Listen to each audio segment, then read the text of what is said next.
এটা আমি কি দেখলাম রে ভাই, ব্রাজিলের জার্সিতে দাজ্জালের ছবি।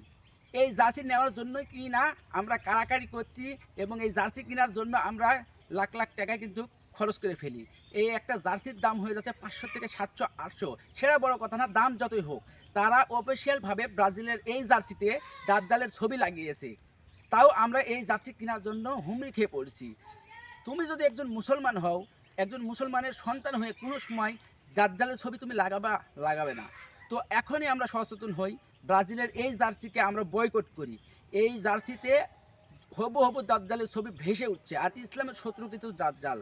এই দাজ্জালের ছবি কোনো সময়ই আমরা সাপোর্ট করি না, দাজ্জালকে কোনো সময়ই সাপোর্ট করি না। আর ব্রাজিল আর ইহুদি এরা প্রকাশ্যে দাজ্জালের ছবি রেখে দিয়েছে ব্রাজিলের এই জার্সিতে। আর এই জার্সি আমরা কেমন করে পরবো, আর এই জার্সি আমরা কেমন করে ঘুরবো? এই জার্সি পরা মানে দাজ্জালকে সাপোর্ট করা।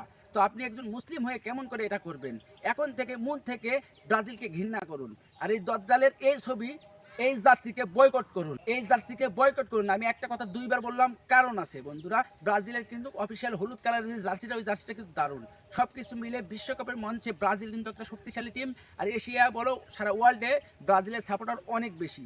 সব কিছু মিলে আমরা ব্রাজিলের কাছ থেকে এটা আশা করিনি।